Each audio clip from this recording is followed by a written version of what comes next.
Hello everyone, this is Sudhir and welcome to our YouTube channel. Today we discuss chapter number 3. आज बेटा ये जो chapter number जो 3 है उसको डिस्कस है वो करने जा रहे हैं और ये है हमारा कौन सा, ये है बेटा समकालीन विश्व में अमेरिका का वर्चस्व। हमने देखा कि दूसरे चैप्टर के अंदर जो सोवियत संघ है उसका विघटन है वो हो गया था और अब एक जो न्यू पावर जो बन के आई विश्व के सामने वो थी अमेरिका। जो पूरा का पूरा जो टॉपिक है वो चलेगा आज हमारा अमेरिका के ऊपर और अमेरिकी जो वर्चस्व है उसके बारे में डिस्कस है वो करेंगे। न्यू सेंट्रिक ऑफ पावर कि अब जो पावर है पूरी की पूरी शिफ्ट हो गई है किसके पास, अमेरिका के पास। तो ये तीसरा चैप्टर है क्लास 12th का पॉलिटिकल साइंस का बेटा हमारा। तो ये जो टॉपिक है उसको डिस्कस है वो करेंगे। यदि आपको कोई प्रॉब्लम लगे तो आप मुझे कमेंट करके बता सकते हैं। इसके अंतर्गत पहला ही जो टॉपिक आता है बेटा वो आता है यूरोपीय संघ का। ठीक है ना, जो यूरोपीय जो संघ है इसका जो टॉपिक है वो आपको देखने को मिलता है और ये जो टॉपिक है उसको डिस्कस है वो करेंगे बेटा। यूरोपीय संघ आप हेडिंग है वो डाल सकते हो। जो यूरोपीय जो संघ है ये यूरोपियन देशों का एक संगठन है। ठीक है ना, जो यूरोपियन जो देश है उनका एक संगठन है जिसकी स्थापना 1992 के अंतर्गत हुई थी।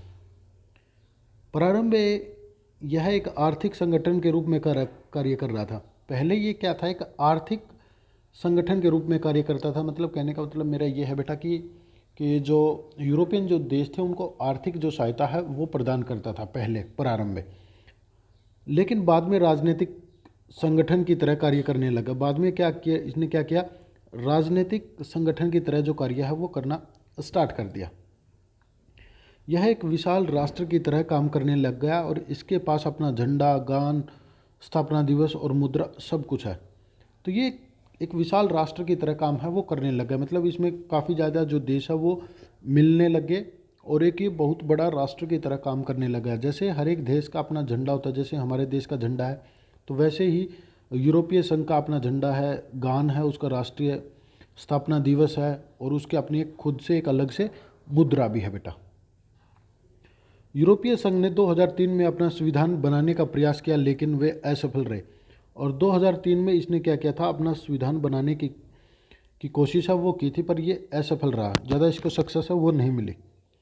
यूरोपीय संघ के झंडे में सोने के 12 रंग, सोने के रंग और 12 सितारों का घेरा है वो बना हुआ है। इसका जो फ्लैग है बेटा, फ्लैग के अंतर्गत क्या है, झंडे में सोने के रंग है, सोने का जो रंग है वो है और वो क्या है, 12 सितारों से घिरा हुआ है, 12 सितारे हैं।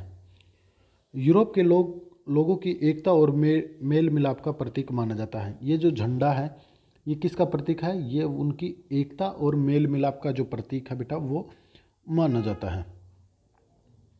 अब आगे हम बात करेंगे यूरोपियन संघ की विशेषता क्या है। यूरोपीय संघ कब अस्तित्व में आया, ये सारी जो चीज़ें हैं वो मैंने बता दी है। क्या क्या इसका जो महत्व होता है वो भी हम बता चुका हूँ मैं। इसका जो झंडा है वो कैसा है और इसने अपना अलग से संविधान बनाने की जो पेशकश है वो भी की थी 2003 में, पर ये असफल रहा। अब बात करते हैं इसकी विशेषताओं के बारे में। हेडिंग है यूरोपीय संघ की विशेषताएं। जबरदस्त आर्थिक, राजनीतिक और सैन्य प्रभाव है कि मतलब जो यूरोपीय संघ है इसकी ज़बरदस्त आर्थिक व्यवस्था है और राजनीतिक भी कहूँ और सैन्य प्रभाव भी है वो काफ़ी बड़ा है। 2005 की दुनिया में सबसे बड़ी अर्थव्यवस्था थी इसकी। कहने का मतलब ये है कि इसके अंतर्गत जो देश हैं वो जुड़े हुए हैं वो क्या है, सभी के सभी शक्तिशाली हैं। जैसे इंग्लैंड, फ्रांस, ठीक है ना, England, France, Germany, Italy, Austria Hungary, ये देश हैं वो काफ़ी ये जुड़े हुए हैं। ये काफ़ी आर्थिक रूप से समृद्ध भी हैं, राजनीतिक समृद्ध भी हैं और जो सैनिक जो प्रभाव थे, मतलब इनकी जो सेना है वो भी काफ़ी मजबूत है। और यही बताया गया कि 2005 की दुनिया में 2005 में दुनिया की सबसे बड़ी अर्थव्यवस्था सिर्फ और सिर्फ यूरोपियन संघ के पास थी। इसका सकल घरेलू उत्पाद 12,000 अरब डॉलर से ज़्यादा था। जो सकल घरेलू जो उत्पाद था वो 12,000 अरब डॉलर से भी ज़्यादा था। इसकी मुद्रा यूरो अमेरिकी डॉलर के लिए खतरा बनी हुई थी, तो इसकी मुद्रा का नाम क्या है बेटा, यूरो है। जो अमेरिकी डॉलर के लिए खतरा बनी हुई थी। खतरा क्यों थी?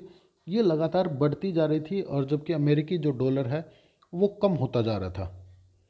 विश्व व्यापार में अमेरिका से 3 गुना ज़्यादा भागीदारी है वो कर ली थी। विश्व के व्यापार में अमेरिका से 3 गुना जो भागीदारी थी वो बढ़ा दी यूरोपियन संघ ने, कि इंटरनेशनल जो ट्रेड है उसके अंतर्गत लगातार इसका जो प्रकोप था वो बढ़ता जा रहा था। 2 सदस्य देशों के पास वीटो पावर मिली हुई थी, फ्रांस और ब्रिटेन, जो मैंने अभी अभी बताए हैं आपको।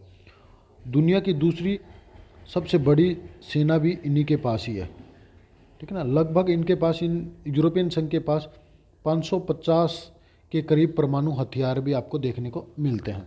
अब इसकी विशेषताओं की बात करूँ तो ये विश्व की सबसे बड़ी अर्थव्यवस्था थी 2005 में। आर्थिक, राजनीतिक और सैनिक प्रभाव के मामले में भी ये काफ़ी ज़्यादा महत्वपूर्ण थी या ज़्यादा इम्पोर्टेंट रखती थी।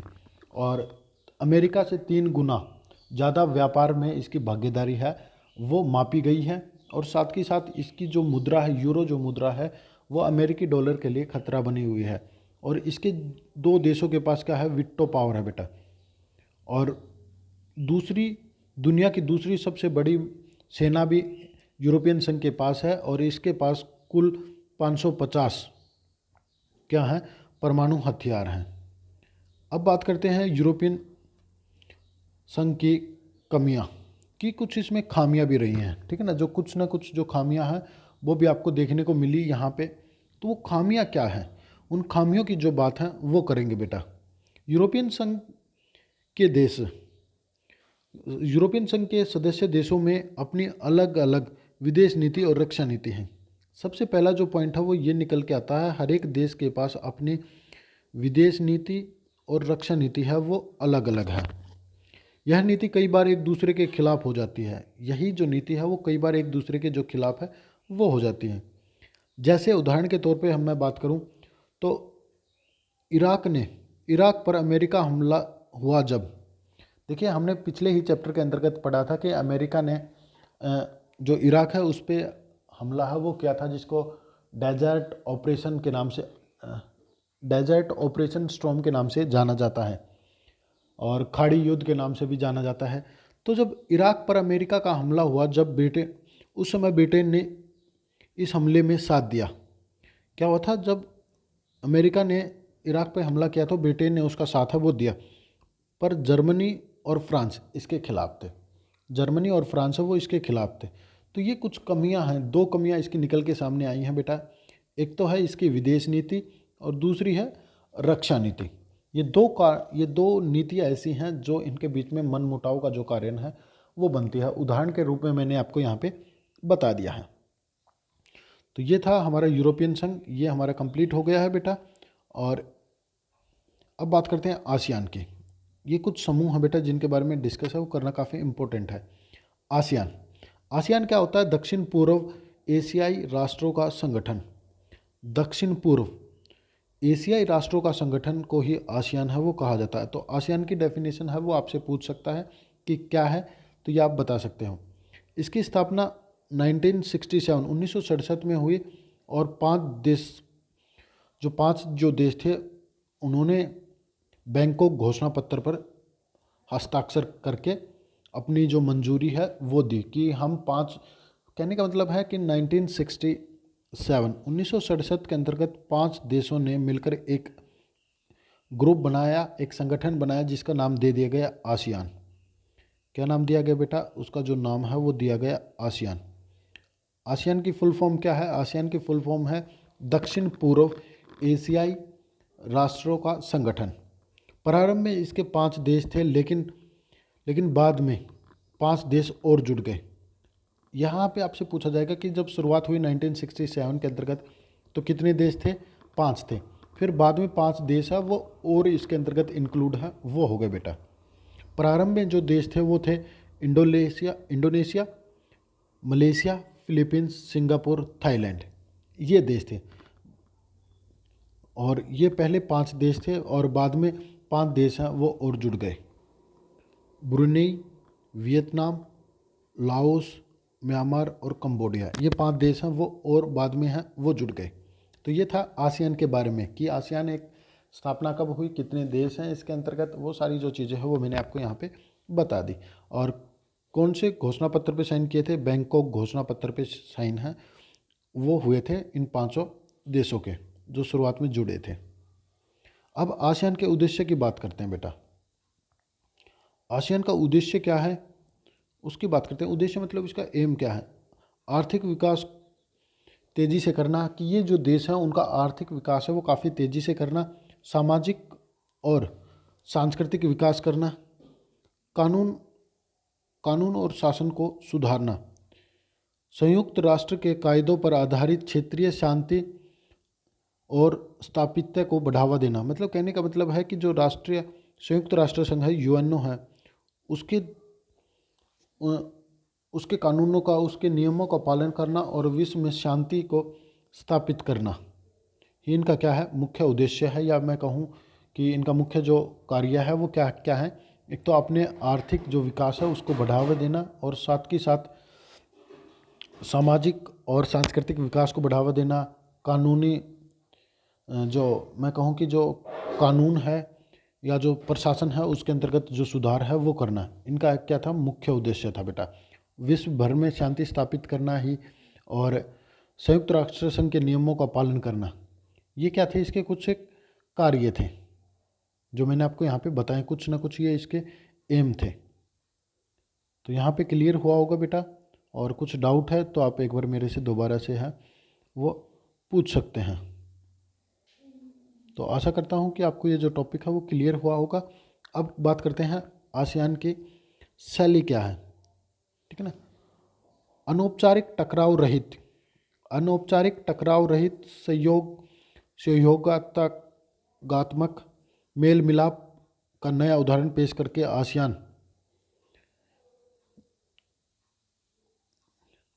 आसियान ने काफ़ी यश काम किया है। देखिए यहाँ पे जो बताया गया है बेटा वो ये बताया गया है कि आसियान ने क्या किया, अनौपचारिक टकराव रहित, बिना किसी अनौपचारिक मतलब किसी ना किसी बिना भेदभाव के कारण या बिना टकराव के, और एक दूसरे की मेल मिलाप के कारण और एक दूसरे की सहयोग के कारण एक नया उदाहरण है वो विश्व के सामने पेश है, वो किया है।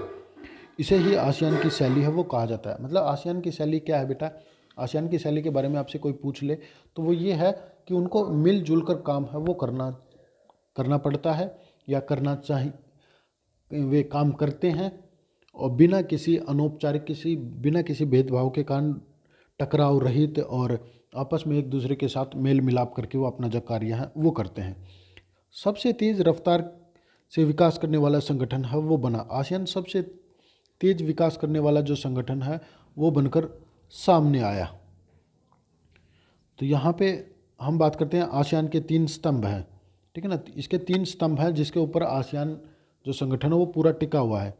तो एक तो है आसियान सुरक्षा समुदाय, कि अपने देशों की जो सुरक्षा है वो मिलजुल के करेंगे। दूसरा जो स्तंभ है वो है आर्थिक समुदाय, एक दूसरे की जो मदद है वो करेंगे। तीसरा है सामाजिक सांस्कृतिक समुदाय, कि अपनी जो समाज है, जो सामाजिक और सांस्कृतिक समुदाय को बढ़ावा है वो देंगे। आसियान सुरक्षा समुदाय सदस्य देशों के विवाद को सुलझाने, शांति सहयोग को बढ़ावा देने, ये इसके मुख्य उद्देश्य हैं।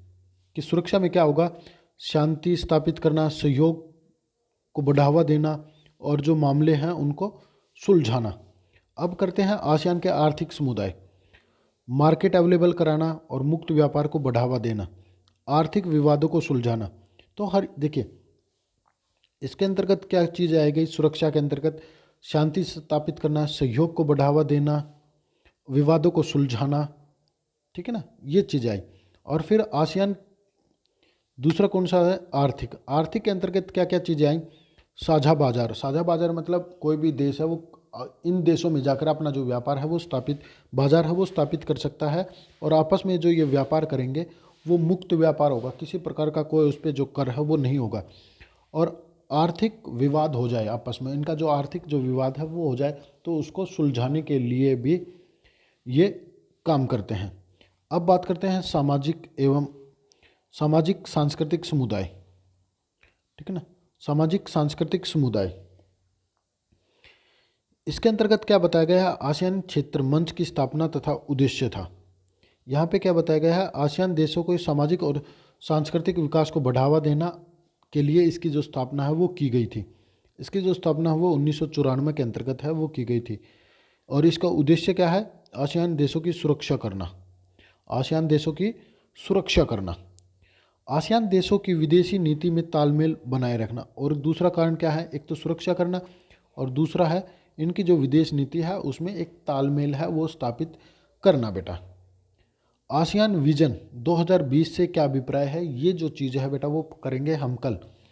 अब ये होगी जो नेक्स्ट जो वीडियो होगी उसका जो टॉपिक है बेटा हमारा, उसके अंतर्गत हम डिस्कस है वो करेंगे। तो आपको वीडियो आज अच्छी लगी हो तो लाइक करें, शेयर करें और चैनल को सब्सक्राइब है वो ज़रूर कर लीजिए ऐसी ही वीडियो देखने के लिए। मिलते हैं नेक्स्ट वीडियो में नेक्स्ट टॉपिक के साथ। टॉपिक आपको पता चल गया होगा कौन सा टॉपिक है बेटा हमारा। जो टॉपिक है वो है आसियान विजन के बारे में। चलिए मिलते हैं नेक्स्ट वीडियो में। Thank you and thank you very much बेटा।